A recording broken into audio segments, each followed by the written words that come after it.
Boa noite, bem-vindos ao Telenotícias. Hoje é sábado, 21 de março do ano 2026. Vamos às principais notas que marcam a atualidade. Cerca de 25 empresas fornecedoras poderão encerrar as suas atividades na sequência do encerramento da Mosal, num cenário que levanta preocupações sobre o impacto econômico e o emprego no país. O tema foi objeto de debate entre analistas.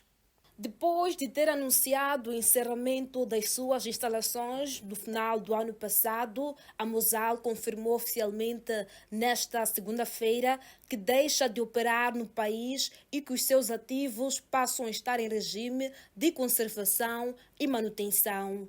Sendo assim, a empresa dispensou os seus colaboradores e prestadores de bens e serviços por não ter alcançado um entendimento para a redução do custo da energia elétrica.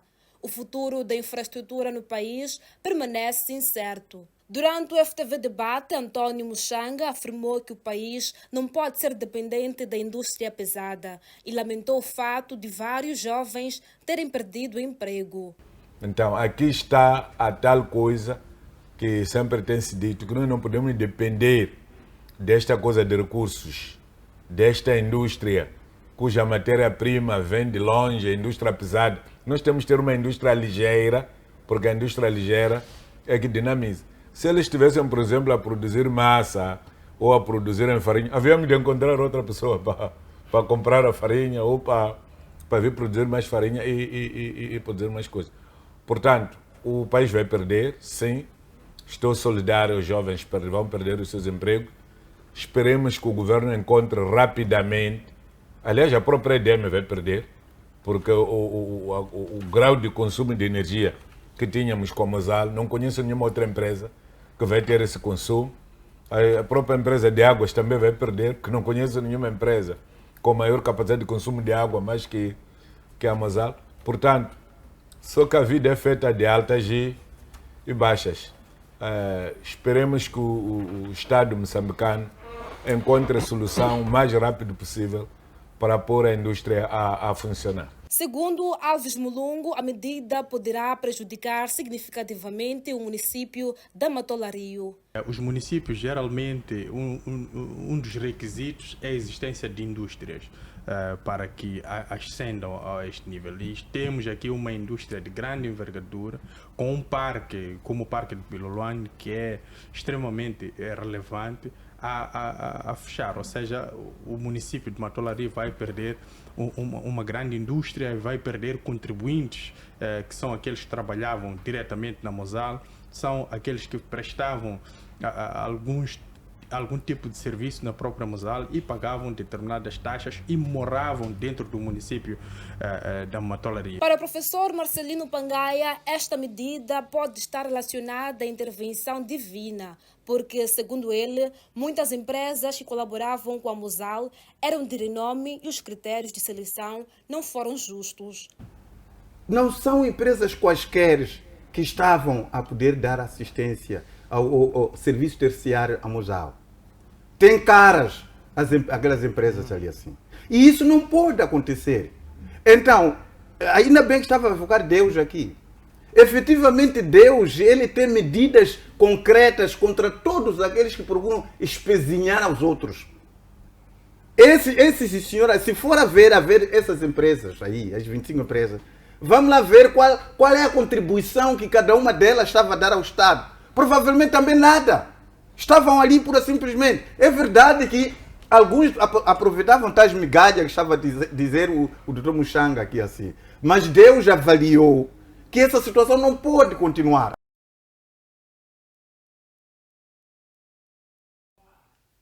Os Estados Unidos estão a endurecer as suas políticas migratórias com a introdução de um sistema de fiança para vistos de curta duração, que abrange Moçambique com valores que podem atingir os US$15 mil, gerando controvérsia internacional. A nova política dos Estados Unidos insere-se num programa piloto que visa reduzir os casos de permanência ilegal, mas o seu impacto está longe de ser consensual. Na prática, cidadãos de Moçambique e de outros países passam a estar sujeitos ao pagamento de uma fiança que pode variar entre US$5 mil e US$15 mil para obter um visto de turismo ou negócios.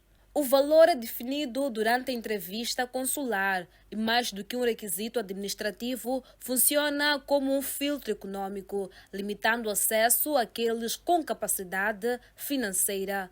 Num contexto como o moçambicano, onde o rendimento médio é reduzido, a medida tem um efeito excludente imediato, afastando estudantes, empreendedores e profissionais de oportunidades internacionais.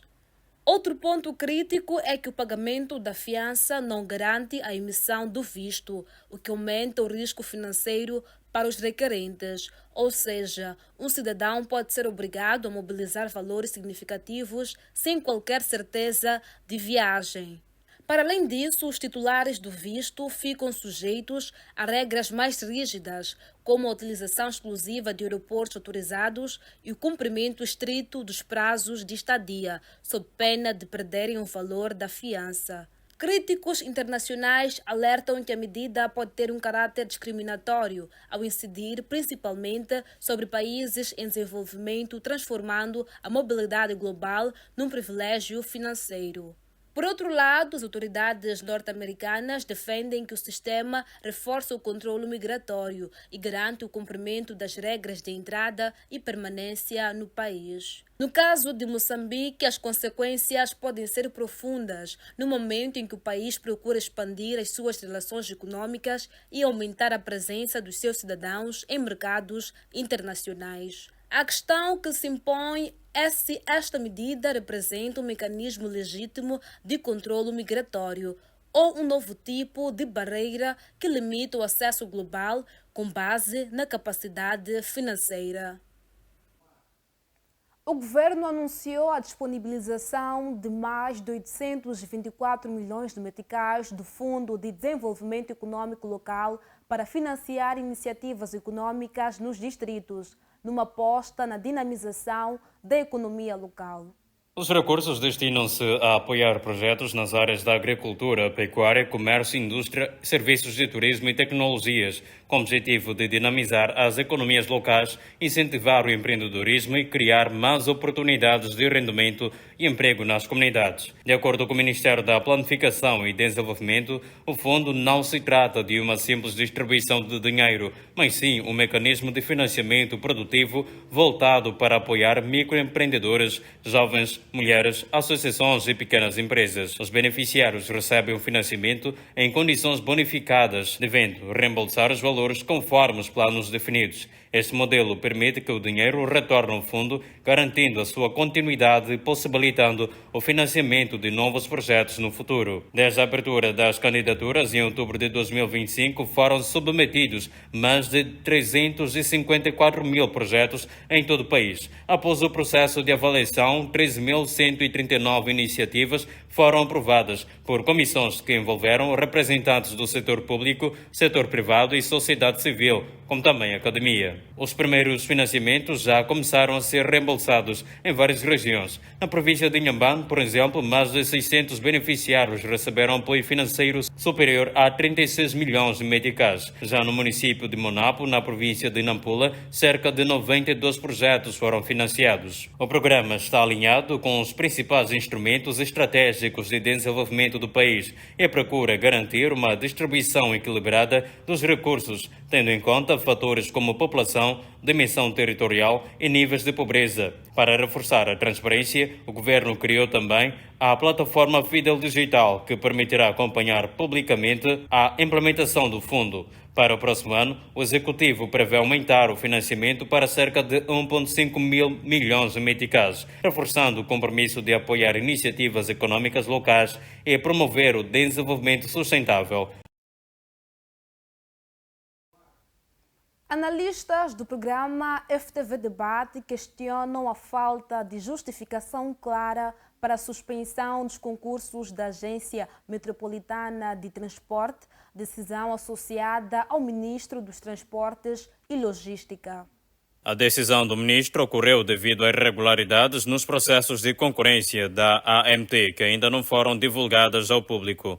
O objetivo declarado é corrigir falhas processuais, garantir transparência futura e estabelecer novas diretrizes para concursos.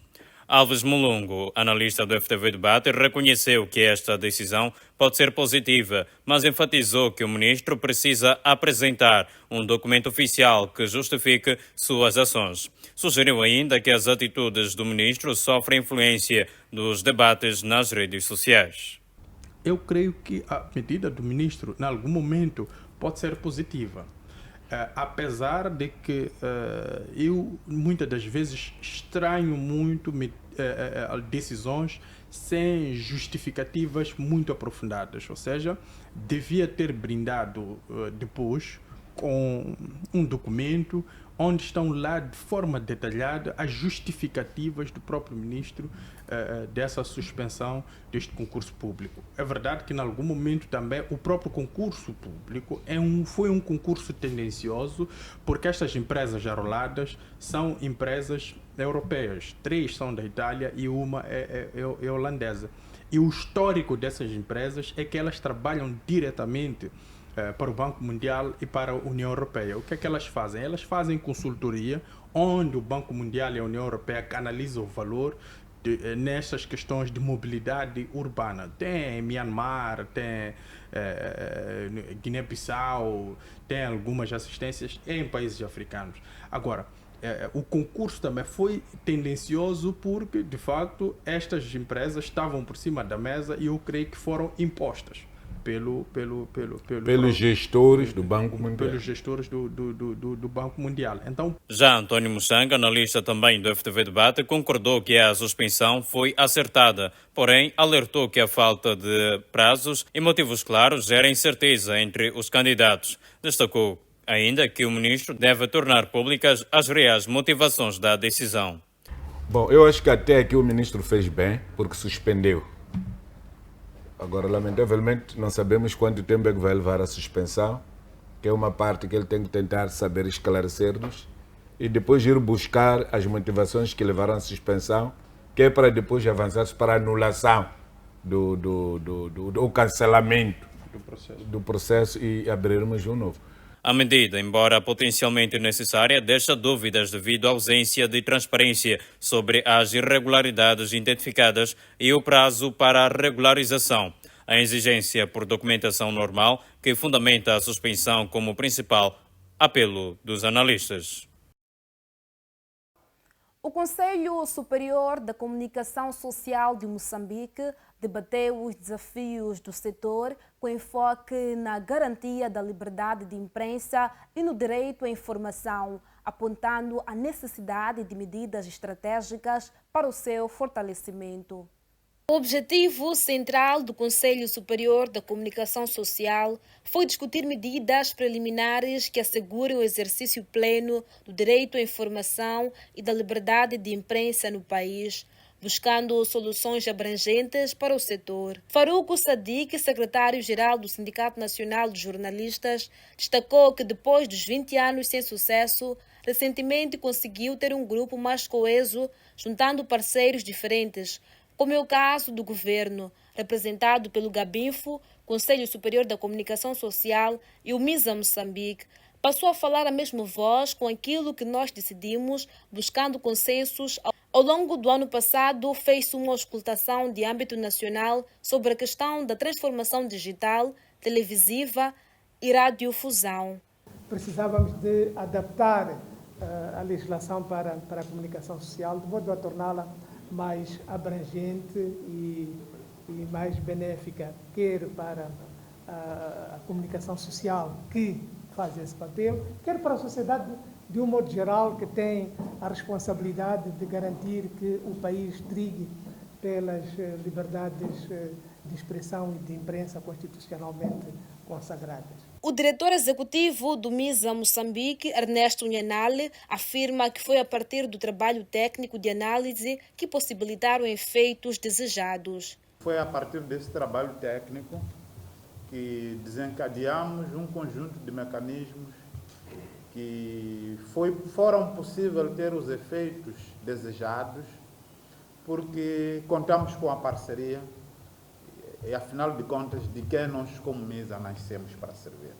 Então, queríamos, por esta via, agradecer por este processo e foi por via disso também que aceitamos estar aqui, na ideia de que entendemos o interesse do imediato, mas não queríamos estar pelo facto de que o que nos permitiu toda a ajuda foi devido a um trabalho técnico que nós fizemos, que permitiu provar que as propostas que estavam a ser feitas em muitos espaços, sobretudo a lei de comunicação social, estava prenhe de inconstitucionalidade.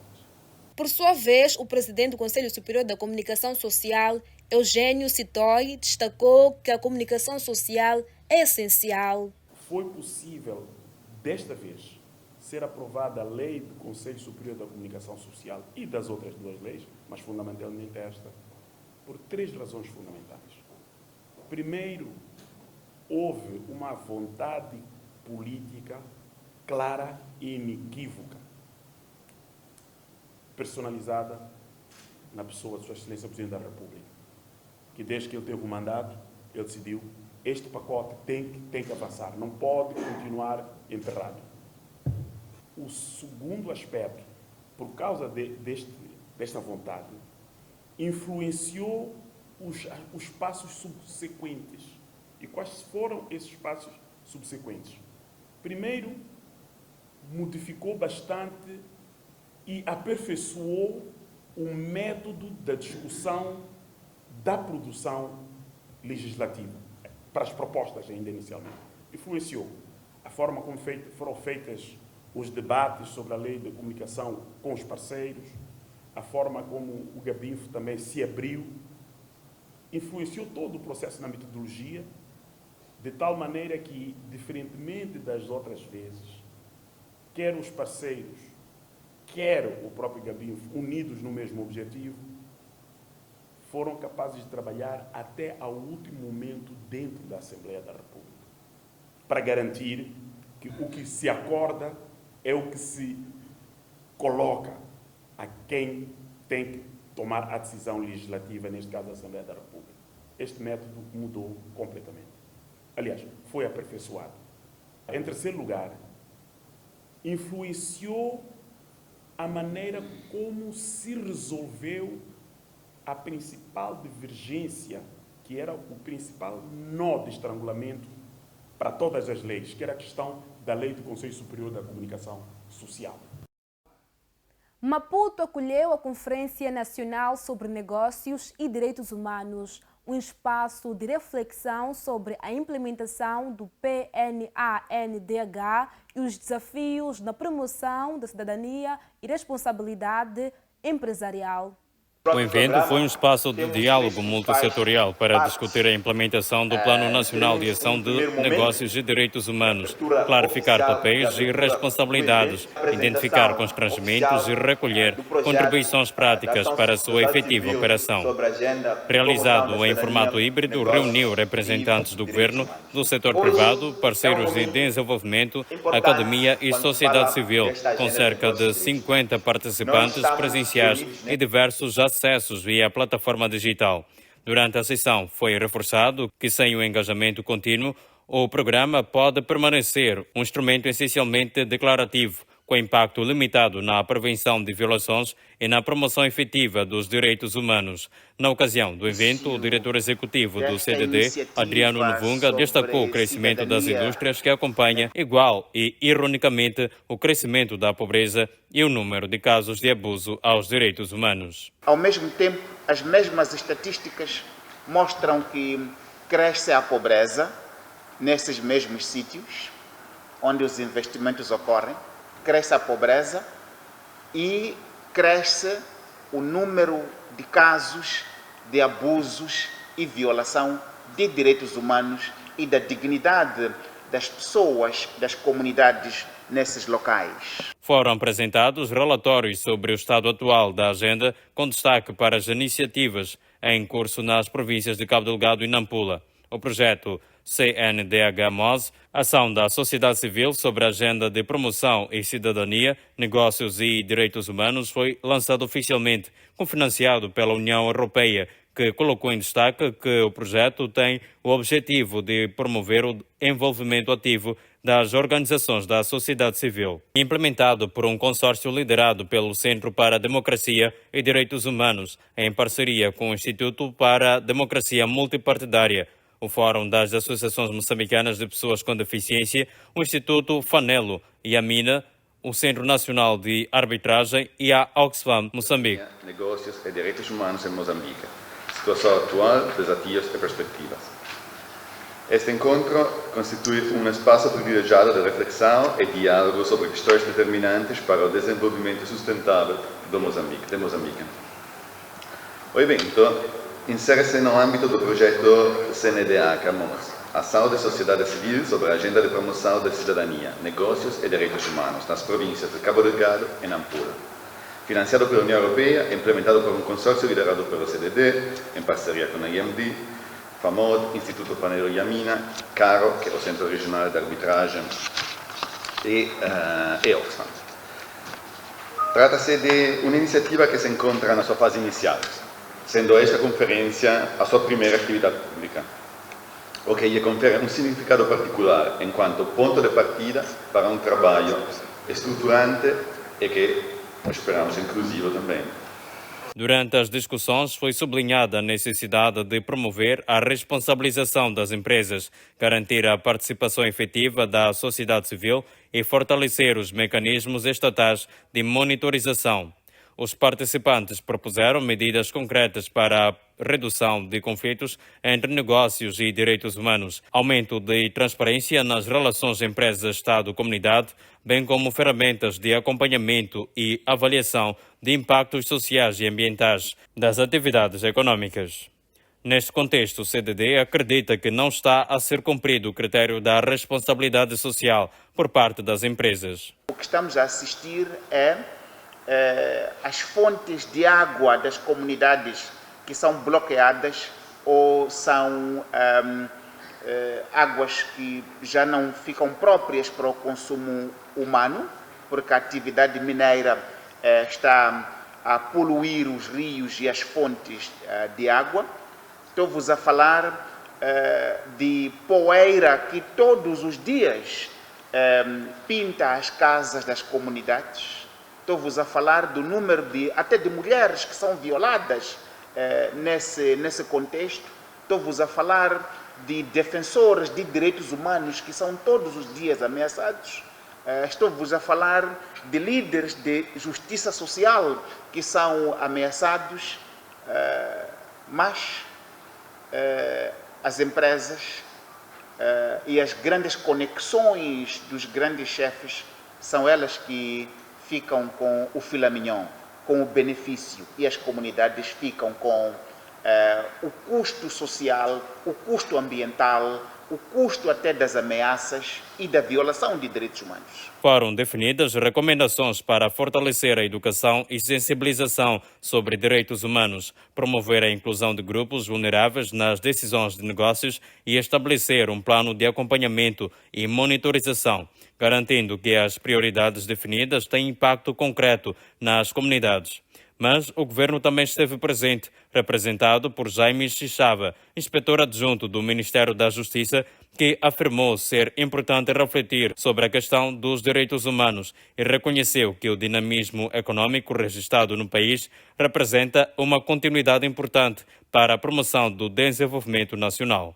Contudo, importa reconhecer que este processo de crescimento econômico traz consigo desafios relevantes no domínio da proteção dos direitos humanos, designadamente no que se refere aos impactos sociais, ambientais e laborais decorrentes das atividades empresariais, bem como as questões relacionadas com o acesso ao uso da terra, que afetam frequentemente as comunidades locais e grupos mais vulneráveis.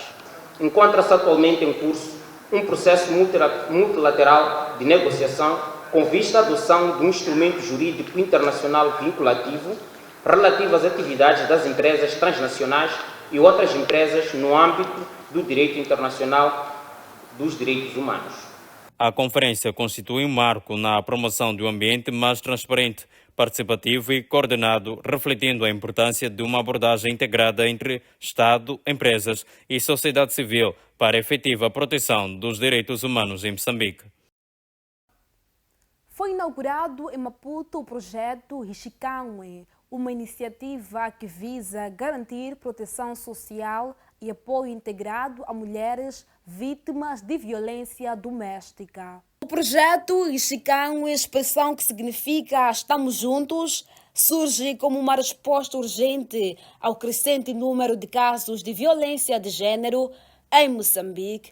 A sua inauguração, liderada pelo Ministério do Gênero, Criança e Ação Social, em parceria com a ONU Mulheres, marca um avanço na proteção dos direitos humanos de grupos vulneráveis. A representante do diretor dos Serviços Sociais afirmou que o número de vítimas da violência baseada no género é extremamente alarmante e tem se tornado cada vez mais preocupante. Com isso, o governo tem como maior objetivo reduzir ao máximo possível estes casos. É um projeto apresentado pela Associação Rishikanwe, que trabalha com as vítimas de violência baseada em género.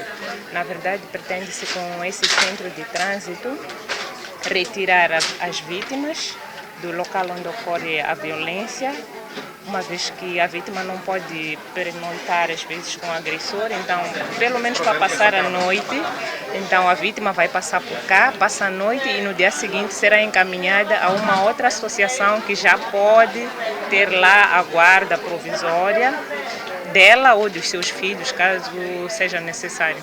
Na verdade, é uma luta de todos nós.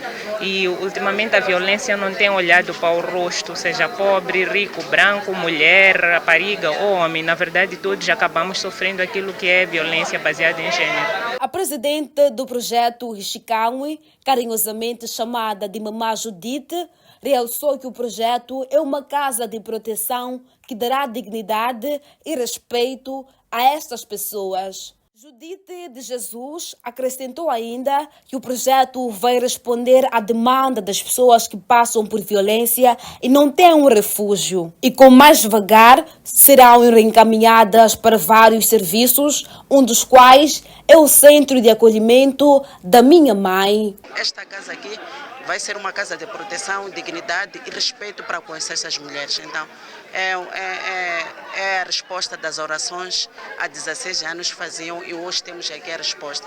Este gabinete é uma valia, este gabinete vai ajudar não só as mulheres do distrito de Cambuquano, mas a nível da cidade de Maputo. Por sua vez, Ana Narvaez ressaltou que a Medescomunde é uma associação que está em Moçambique há mais de 30 anos a trabalhar na área de violência baseada no género. Este projeto é o resultado de muitos outros desde a fase 1, 2 e 3. Estamos em Maputo depois há muitos anos a trabalhar sobretudo na violência baseada no gênero. Então, isto é o resultado de muitos projetos. Então, a parceria com Rishikanwe não é só deste projeto, vem também de antes. É um pouquinho mais nova, se comparamos com todo o tempo que levamos em Moçambique, mas é uma parceria muito produtiva, estamos muito contentes com todas as atividades que estamos a fazer. O lançamento do projeto Rishikanwe Estamos Juntos em Maputo não é apenas uma resposta imediata à crise de violência de gênero em Moçambique, mas um farol de esperança para centenas de vítimas que vivem em situação de vulnerabilidade. Ao integrar proteção social, apoio psicológico e encaminhamento para serviços especializados, como o Centro de Acolhimento da Minha Mãe, a iniciativa simboliza um avanço concreto na garantia dos direitos humanos fundamentais, dignidade, segurança e respeito. Durante a visita presidencial a Bruxelas, a comunidade moçambicana na diáspora propôs a criação do guichê do imigrante como solução para facilitar o acesso a documentos de identificação. Guichê do imigrante é a proposta que poderá facilitar o processo de obtenção de bilhetes de identificação à comunidade moçambicana residente na diáspora. Foi apresentada ao Presidente da República no âmbito da sua visita a Bruxelas. Senhor Presidente, não lhe trazemos apenas críticas e reclamações. Trazemos-lhes também algumas sugestões que, caso sejam aceitas e implementadas, poderão facilitar sobremaneira a vida dos moçambicanos que vivem além fronteiras. Nesta senda, voltamos a propor a criação do guichê imigrante. Este guichê funcionaria como corredor rápido para as demarches que todos os imigrantes moçambicanos necessitam de tratar em Moçambique, concentrando em si uma miríade de serviços pertinentes, desde a criação de empresas, requerimento de doates, solicitação de certidões, entre outros. O referido guichê poderia estar inserido no baú para facilitar a sua implementação logística. Gostaríamos de assegurar que Moçambique pode contar com a colaboração desta comunidade na busca de soluções que possam implementar positivamente a vida do nosso povo. Nós vivemos no coração da Europa, temos acesso a várias instituições e empresas que, se forem bem estimuladas, podem vir a dar uma pequena contribuição para que Moçambique atinja os seus objetivos. Estamos em pé e disponíveis para dar o nosso contributo ao país, além do que cada um de nós já faz, sendo verdadeiros embaixadores de Moçambique nas cidades de residência, empresas e em todo o Benelux. Para terminar, Sr. Presidente, gostaríamos de assegurar-lhe que cada um dos moçambicanos aqui presentes faz votos sinceros que Vossa Excelência tenha muito sucesso na condução do país. Quando digo todos os presentes, refiro-me literalmente a todos, independentemente da sua preferência partidária, ideológica, religiosa ou qualquer outra preferência individual. O sucesso do seu trabalho representa progresso para Moçambique, e isso é o que todos os moçambicanos almejam. Deixamos o nosso compromisso de que numa próxima visita ao Benelux possamos celebrar em conjunto os resultados tangíveis das propostas e sugestões que aqui deixamos. E é com esta nota que marcamos um ponto final à presente edição do Telenotícias, com promessas de voltar na segunda-feira. Obrigada pelo carinho da sua audiência. FTV, tornando a sua visão uma realidade.